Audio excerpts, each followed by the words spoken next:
I stood in the kitchen. The hum of the refrigerator, the only sound breaking the silence. My hands gripped the edge of the counter, knuckles white, as Sarah's words from last night echoed in my skull like a relentless drum. You're a failure, Ethan. You've always been a failure. Her voice had been sharp, deliberate, each syllable a blade slicing through the fragile threads of our marriage. I'd heard her say cruel things before. Years of small jabs and veiled insults had toughened me, but this was different. This was a declaration, a verdict, and it landed like a punch I couldn't dodge. The worst part, she said it in front of our daughter, Lily, whose wide, innocent eyes had darted between us, unsure whether to cry or run. I didn't sleep after that. Couldn't. The weight of her words pressed against my chest, suffocating. And now, as dawn crept through the blinds, I wondered if this was the end. I wasn't always this broken. 10 years ago, Sarah and I were different people, hopeful, in love, building a life together. I was an ambitious architect, sketching designs for buildings that would touch the sky. She was a painter, her canvases bursting with color and life. We met at an art gallery, her laughter pulling me in like a current. We married fast, had Lily a year later, and for a while, felt like we'd cracked the code to happiness. But ambition has a price.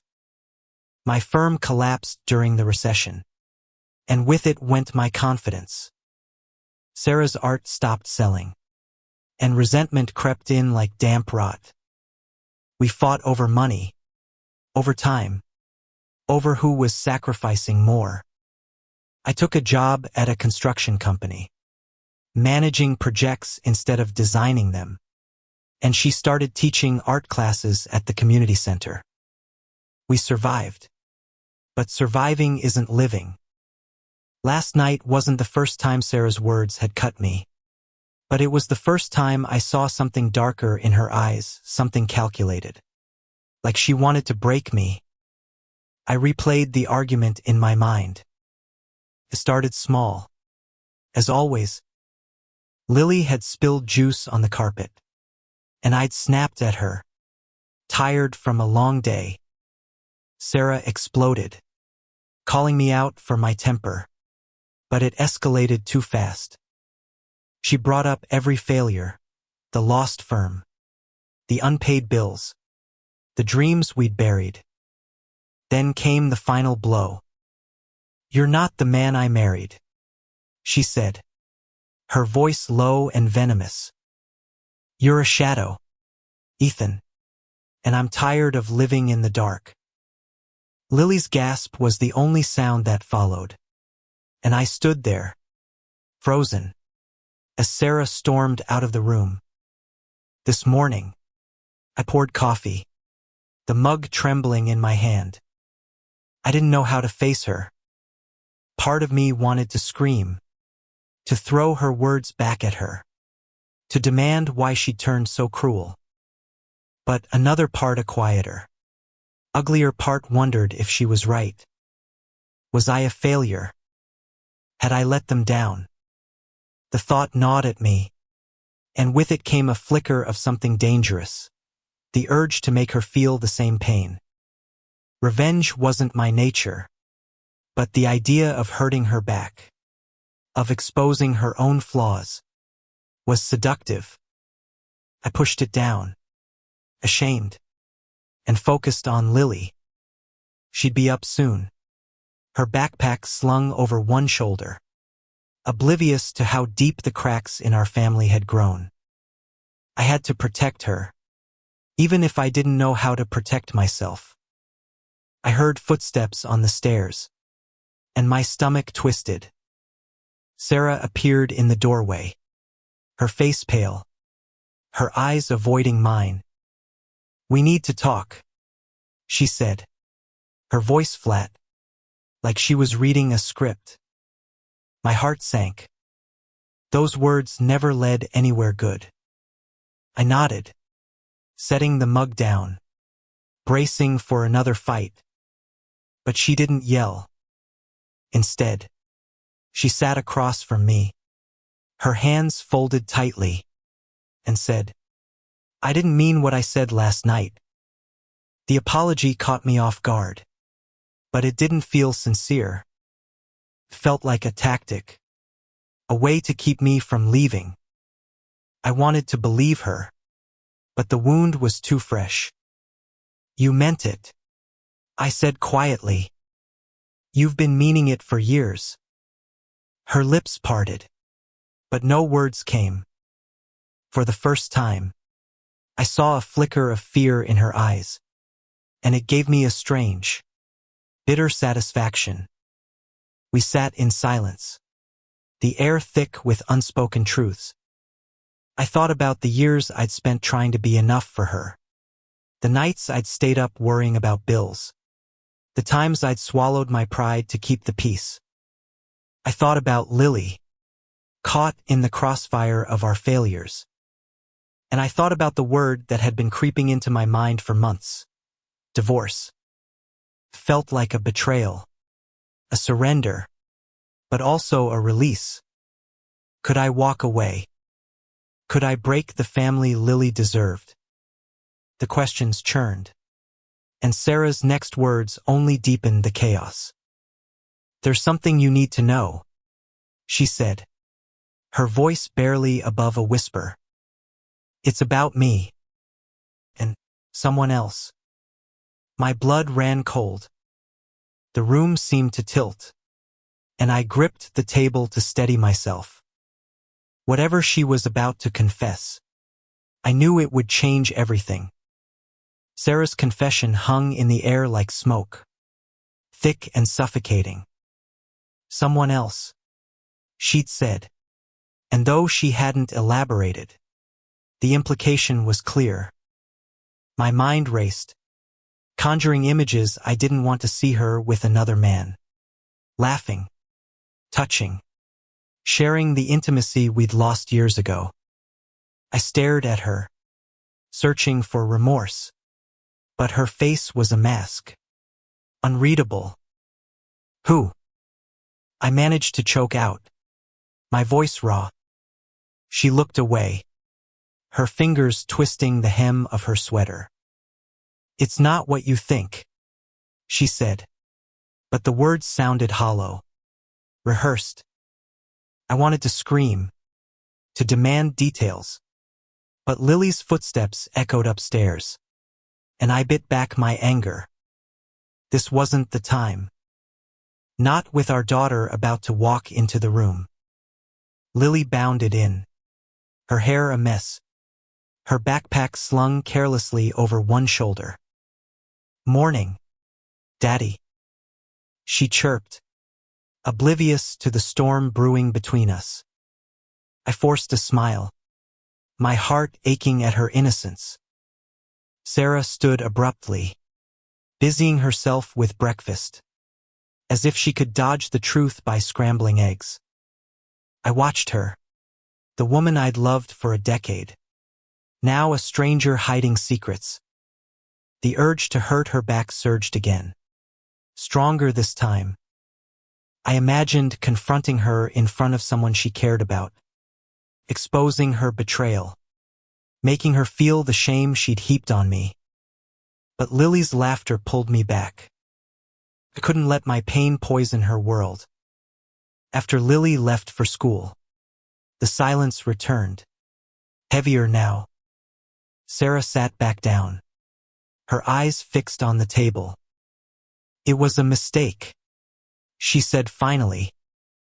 "A moment of weakness. It didn't mean anything." Her voice cracked, and for a second, I saw the Sarah I used to know, the one who'd cry over a bad painting or laugh until she couldn't breathe.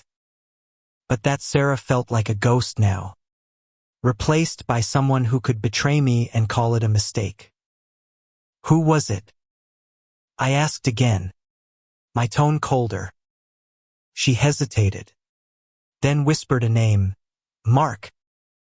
My stomach dropped. Mark. Her colleague at the community center.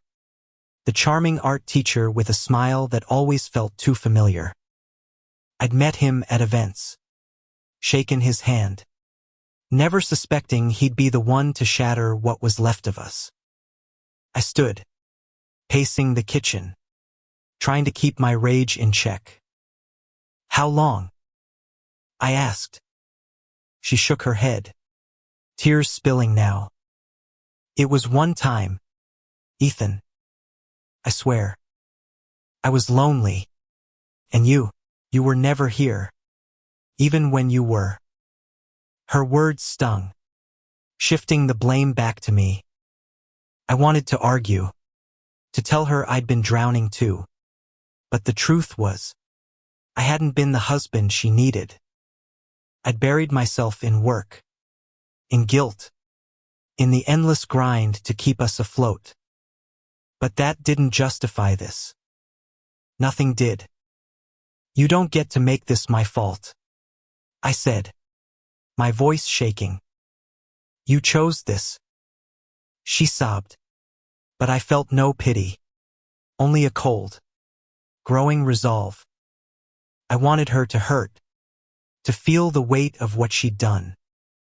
The rest of the day passed in a blur. I went to work, but my mind was elsewhere, replaying her confession, her excuses, her tears. I thought about Mark, about what I'd do if I saw him. The fantasies were vivid, confronting him, humiliating him, making him pay for crossing a line he had no right to cross. But beneath the anger was something else. Fear. Fear that I'd lost Sarah long before this. That our marriage was a house of cards waiting to collapse. I thought about Lily. About how she'd look at me if I left. If I gave up on the family she loved. The idea of divorce loomed larger. A shadow I couldn't shake. It wasn't just about escaping the pine, it was about justice. About reclaiming my dignity. But at what cost? That night, I didn't go home. I drove aimlessly, the city lights blurring through the windshield. I ended up at a bar, nursing a beer I didn't want, staring at my phone. Sarah had texted, "Please come home. We need to fix this." Fix it. I didn't even know what this was anymore. I thought about calling my brother, Jack, the only person I trusted enough to confess this to. But I didn't. Instead, I sat there, alone, wondering if revenge was the answer. Not just against Sarah, but against the life that had broken me. I wanted to fight back, to prove I wasn't the failure she thought I was. But deep down, I knew fighting wouldn't heal me. It wouldn't make Lily's world whole again. It would only deepen the scars we all carried. The bar's dim lights cast shadows on the walls, mirroring the chaos in my mind. I sat there, the beer growing warm in my hand. Sarah's text glowing on my phone, "Please come home. We need to fix this." Fix what? A marriage that had been eroding for years. A betrayal that felt like a death sentence. I wanted to believe we could salvage something. But every time I closed my eyes, I saw her with Mark. And the anger flared anew. I paid the tab and drove to my brother Jack's place, needing someone to anchor me before I did something reckless. Jack was always the steady one, the older brother who'd pulled me out of my own head more times than I could count. Jack opened the door, his face creasing with concern when he saw me. "You look like hell," he said, ushering me inside. His apartment smelled of coffee and old books, a comforting contrast to the storm inside me. I told him everything: Sarah's words, her confession, the way Lily's face had crumpled during our fight. Jack listened, his jaw tight, his eyes narrowing when I mentioned Mark. "She did what?" he said, his voice low. "Dangerous." Jack had always been protective, especially of Lily. He leaned back, rubbing his temples. "You don't deserve this, Ethan. But you've got to think about Lily before you do anything stupid." Stupid. The word stung. But he was right. My fantasies of confronting Mark, of making Sarah pay, were tempting but hollow. They wouldn't undo the betrayal or erase the pain. "I don't know what to do," I admitted, my voice breaking. "Part of me wants to leave, to just end it." "But Lily," Jack nodded, his expression softening. "You're not just fighting for you," he said. "You're fighting for her. Whatever you decide, make sure it's something you can live with when she's old enough to understand." His words hit hard, forcing me to see beyond my own hurt. Lily was the center of this, the one who'd suffer most if we fell apart. I drove home late, the city quiet except for the hum of my engine. Sarah was awake when I walked in, sitting on the couch, her eyes red from crying. "Where were you?" she asked, her voice small. I didn't answer, too tired to fight. Instead, I sat across from her, the distance between us feeling like miles. "Tell me everything," I said. "No lies." She hesitated, then spoke, her words spilling out like a dam breaking. "It had been one night," she said, "after a late class at the community center. Mark had been kind, attentive, everything I hadn't been in years. She swore it was a mistake, that she'd ended it immediately, but the details didn't matter. The trust was gone, replaced by a wound that throbbed with every word she spoke. I didn't yell. I didn't cry. I just listened, letting her confession fill the space between us. When she finished, she looked at me, desperate for forgiveness. But I had none to give. "I need time," I said, standing. She nodded, tears streaming down her face. But I felt nothing. Not anger. Not sadness, just a cold, empty resolve. I went to bed, lying awake, thinking about justice. Not the kind that comes from revenge, but the kind that comes from doing what's right. For Lily. For myself. Divorce was still there, a shadow on the horizon. But now I saw another path, redemption. Not for Sarah, but for me. To be the man Lily needed. The man I'd forgotten how to be. The next morning, I took Lily to school, her chatter filling the car with a warmth I didn't deserve. She talked about her art project, how she'd painted a house with a big sun above it. "Like our house, Daddy," she said, and my throat tightened. I wanted to promise her that house, that sun, that family, but I didn't know if I could. When I got to work, I called a therapist I'd seen years ago, after the firm collapsed. I hadn't wanted to admit I needed help then, and I didn't now. But Jack's words echoed, "Make sure it's something you can live with." I left a message, scheduling an appointment. It was a small step, but it felt like a rebellion against the pain, a refusal to let it define me. The therapist's office smelled of lavender and regret. I sat on a stiff couch, staring at a potted plant, wondering how I'd ended up here again. Dr. Ellis was older now, her hair grayer, but her eyes still had that piercing calm that made you feel seen. "Why are you here, Ethan?" she asked, her pen poised over a notepad. I told her everything: Sarah's betrayal, her cruel words, the way Lily's face haunted me. I told her about the anger, the fantasies of revenge, the pull of divorce. She listened, nodding, her expression neutral. When I finished, she leaned forward. "You're carrying a lot of pain," she said.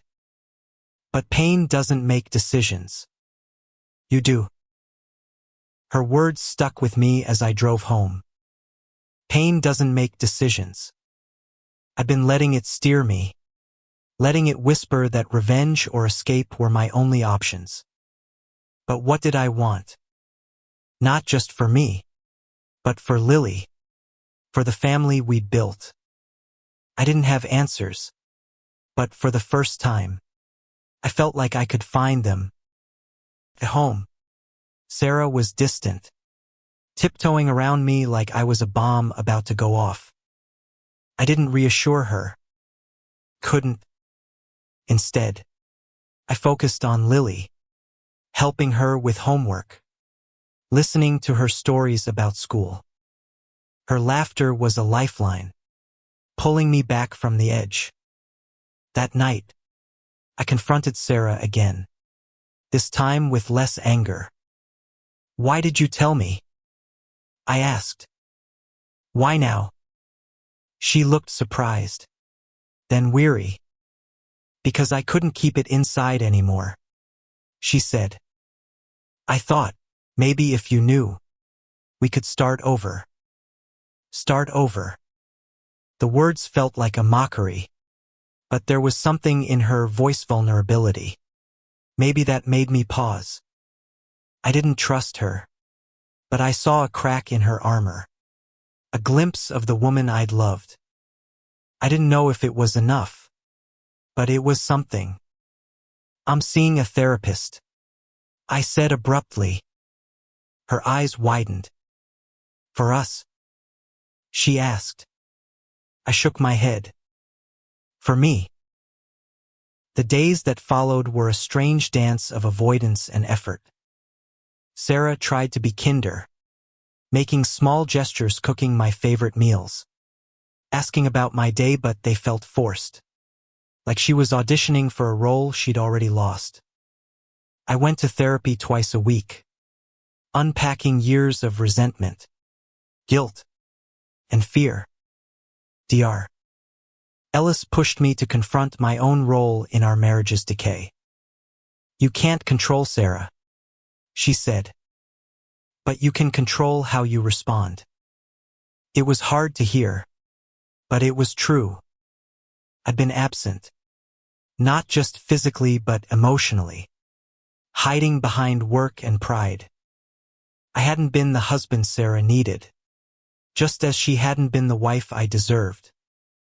I started noticing things I'd ignored, the way Lily clung to me at bedtime, the way Sarah's hands trembled when she thought I wasn't looking. I saw a family on the brink, not just of breaking but of something else, maybe healing. Maybe not. The idea of revenge still lingered, but it was quieter now, drowned out by a new desire to rebuild. Not for Sarah, but for Lily, and for the man I wanted to be. I started small, taking Lily to the park, talking to her about her dreams, her fears. I told her I loved her, something I hadn't said enough. Each moment with her felt like a brick laid in a new foundation. One evening, Sarah asked to join us at the park. I hesitated, then agreed. We walked in silence, Lily running ahead, her laughter echoing. Sarah reached for my hand, but I pulled away. "I'm not ready," I said. She nodded, her face tight with pain, but she didn't push. For the first time, I saw her trying, really trying, to make amends. It didn't erase the betrayal, but it made me wonder if redemption was possible not just for me, but for us. Divorce was still an option, a door I hadn't closed, but I wasn't ready to walk through it. Not yet. I needed to know if we could rebuild, if only for Lily's sake. Weeks passed, and the house felt like a battlefield where no one was fighting. Sarah and I moved around each other with cautious civility, our conversations limited to Lily's schedule or household chores. I kept going to therapy, peeling back layers of anger and shame. Dr. Ellis asked hard questions. What did I want my life to look like? Could I forgive Sarah? Not for her sake, but for mine.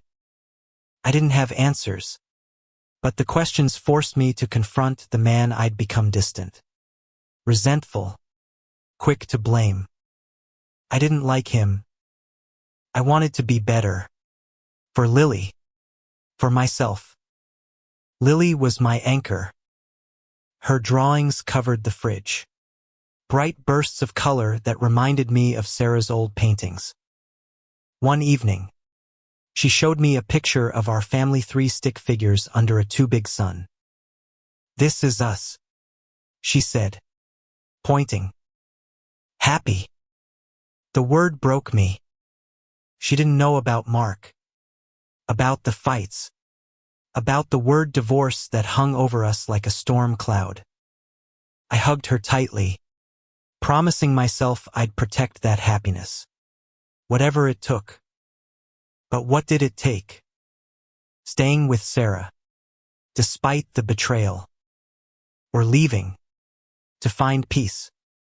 Sarah started therapy too, a fact she mentioned casually one morning. "I want to fix this," she said, her voice soft but earnest. I nodded, unsure what to feel. Part of me wanted to believe her, but trust was a fragile thing, and ours was shattered. Still, I saw changes. She was more present, helping Lily with homework, leaving notes for me about dinner. Small things, but they added up. I didn't reciprocate, not yet, but I didn't push her away either. I was testing the waters, seeing if her efforts were genuine or just another act. At work, I threw myself into a new project, a community center redesign that reminded me of the architect I used to be. Felt good to create again, to feel capable. My boss noticed, giving me more responsibility, and for the first time in years, I felt a spark of pride. But it was bittersweet. Every step forward reminded me of what I'd lost, what we'd lost. I wondered if Sarah felt the same, if her affair was a desperate grasp for something she'd buried under our struggles. I didn't excuse it, but I started to understand it, and that understanding scared me. It blurred the lines between victim and villain. One night, Lily had a nightmare, crying out for me. I held her, soothing her until she fell back asleep. Sarah stood in the doorway, watching, her eyes glistening. "Thank you," she whispered, "for being her rock." I didn't respond, but her words stayed with me. They weren't an apology or a plea, just a truth. I was Lily's rock, and maybe that was enough to keep going. The next day, I suggested we try couples therapy. Sarah's face lit up, a mix of hope and relief, but I tempered her expectations. "This doesn't mean I forgive you," I said. "It means I'm willing to try." She nodded, accepting the boundary. Couples therapy was brutal. The first session, we sat on opposite ends of a couch. recounting our grievances like soldiers tallying wounds. The therapist, Dr. Carter, was blunt. "You're both hurting," he said. "But hurt doesn't rebuild trust. Work does." He gave us homework, small acts of kindness, honest conversations, no matter how painful. I didn't want to do it, but I thought of Lily's drawing, of that too big sun, and I agreed. That night, I cooked dinner, something I hadn't done in years. Sarah thanked me, her voice catching, and for a moment, we felt like a family again. It wasn't love. Not yet. But it was a start. Couples therapy became our battleground. Not for fighting but for rebuilding. Dr. Carter pushed us to dig deep, to unearth the roots of our pain. Sarah admitted her loneliness, how my long hours and silence had left her feeling invisible. I admitted my resentment, how her criticism had chipped away at my confidence. We laid our flaws bare, and it was exhausting but oddly freeing. I didn't forgive her not yet, but I started to see her as human again. Flawed and struggling. Not just the villain in my story. Lily noticed the change. She started smiling more, her chatter filling the house with life. One evening, she asked us to paint with her, something we hadn't done as a family in years. Sarah brought out her old supplies, and we sat at the kitchen table, brushes in hand, laughing as Lily smeared paint on my cheek. For a moment, I forgot the betrayal, the pain, the looming threat of divorce. I saw us as Lily did, a family. Imperfect but together. It wasn't a cure, but it was a glimpse of what could be. At work, my project was gaining traction. The community center design was praised, and I was offered a promotion. Felt like a lifeline, a chance to reclaim the man I'd been. But success brought clarity, and with it, hard truths. I'd used work to escape, to avoid the mess at home. I'd failed Sarah as much as she'd failed me. The realization didn't erase her betrayal, but it softened my anger, made me question if revenge was ever the answer. Justice, I realized, wasn't about hurting her back, it was about building a life I could be proud of. Sarah's efforts continued. She quit her job at the community center, cutting ties with Mark. She showed me the resignation letter, her hands shaking as she handed it over. "I don't want any reminders," she said. I believed her, not because I trusted her fully, but because I saw the cost of her choice. She loved teaching, and giving it up was a sacrifice, a step toward redemption. I didn't thank her, but I nodded, acknowledging the gesture. We were still miles apart, but the distance was shrinking. One night, after Lily was asleep, Sarah asked me to talk. Not argue, not confess, just talk. We sat on the porch, the night air cool against my skin. She spoke about her fears, her guilt, her hope that we could find a way forward. I listened, really listened, for the first time in years. I told her about my therapy, about the man I wanted to be. We didn't hold hands or make promises, but we shared something honest, something real. It was fragile, like a seedling breaking through cracked earth. But it was there. The idea of divorce still lingered, but it was no longer the only path. I saw another, a slow, painful rebuilding, not just of our marriage but of ourselves. I thought about Lily, about the family she deserved. I thought about justice not as revenge, but as doing right by her. By me. I didn't know if we'd make it, but I knew I wanted to try. For the first time, I felt hope, faint but stubborn, like a star in a stormy sky. Months passed, and our house began to feel less like a war zone. Therapy gave us tools, not miracles, but they were enough to start rebuilding. Sarah and I were deliberate, intentional, like architects drafting a new blueprint. We set boundaries: no more secrets, no more blame. We took turns planning family nights. Simple things like movie marathons or board games with Lily.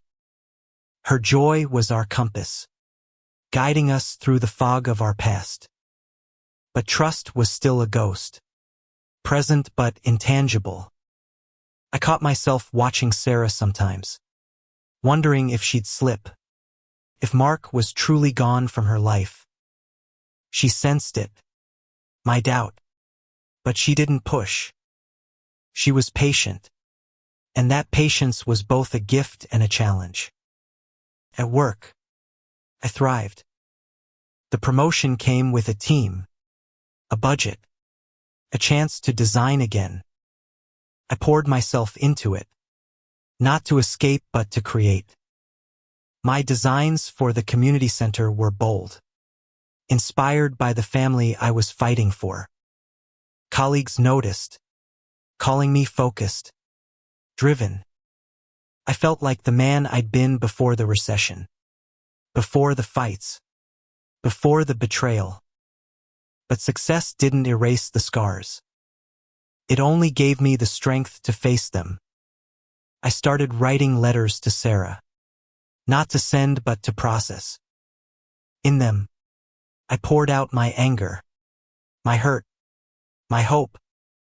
Dr. Ellis suggested it, and though it felt strange at first, it helped me see the shape of my pain. One evening, Sarah found one of the letters. I'd left it on my desk, careless. She didn't read it, swore she didn't, but her face was raw with guilt when she handed it back. "I'm sorry," she said. "Not for the letter but for everything." I believed her, not because the pain was gone, but because I saw her trying to carry it too. We talked that night, not about the letter but about us. I admitted my failures, how I'd let resentment build walls between us. She admitted her fear, how she turned to Mark to feel seen. It wasn't forgiveness, not yet, but it was understanding, and that was a start. Lily's 10th birthday was a turning point. We threw a party, inviting her friends, decorating the backyard with streamers and balloons. Sarah painted a banner, her old artistry shining through. I watched her laugh with Lily, her hands covered in glitter, and I felt something shift. Not love, not yet, but possibility. That night, after the guests left, Lily hugged us both, her arms tight. "This was the best day," she said. I looked at Sarah, and for the first time in months, I didn't see the betrayal. I saw a woman fighting for her family, just as I was. In therapy, Dr. Carter asked if we were ready to redefine our marriage.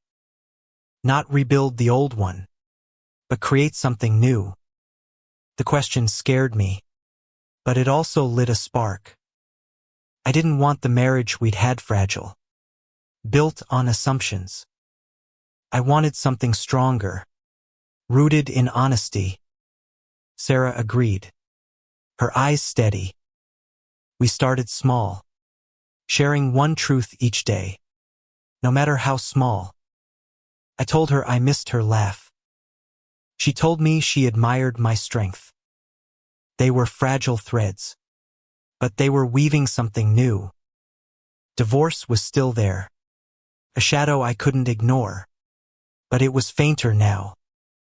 I wasn't staying for Sarah. Not entirely. I was staying for Lily, for the man I was becoming, for the chance to prove that pain didn't have to win. Redemption wasn't a moment, it was a process.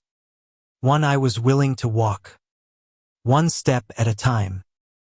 A year after Sarah's confession, our house felt different, not whole, but healing.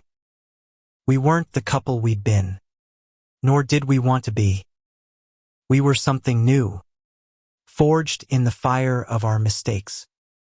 Therapy had taught us to listen, to see each other's flaws without judgment. Sarah's efforts hadn't wavered. She was open, vulnerable, showing me a side of her I'd forgotten existed. I wasn't ready to say I loved her again, but I trusted her more. Enough to believe in the possibility of us. Lily was our glue, her laughter a reminder of why we kept going.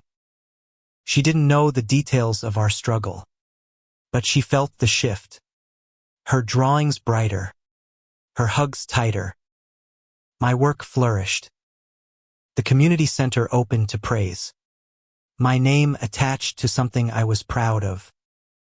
It wasn't just a job, it was proof I wasn't the failure Sarah had called me. I shared this with her one night, expecting her to flinch, but she didn't. I was wrong, she said, her voice steady. You're more than I ever gave you credit for. Her words didn't erase the past, but they were a balm, soothing a wound I'd carried too long. I thanked her, and for the first time, I meant it. We faced Mark's shadow together. Sarah invited me to the community center's art show, her first since quitting.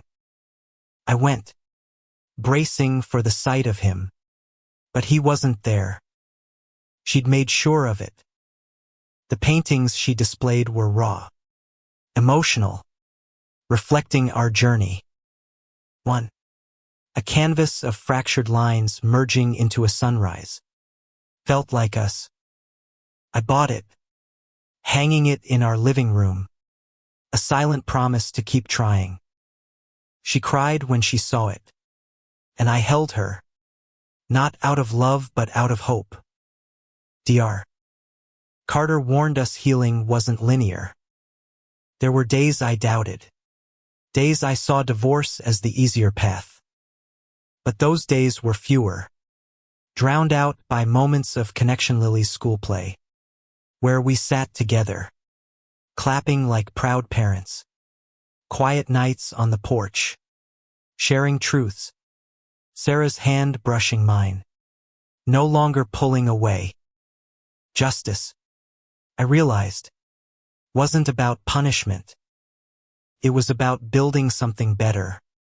For Lily, for us. Redemption wasn't a gift, it was earned.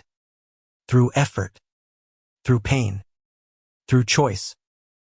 One evening, Lily asked if we'd always be together. I looked at Sarah, her eyes reflecting the same fear and hope I felt. We're trying, sweetheart, I said, and Sarah nodded, her hand finding mine. It wasn't a promise, but it was enough. Divorce was no longer the only way out. The pain was still there, a scar that might never fade, but it didn't define us. We were a family, flawed, fractured, but fighting to be whole. And for now, that was enough.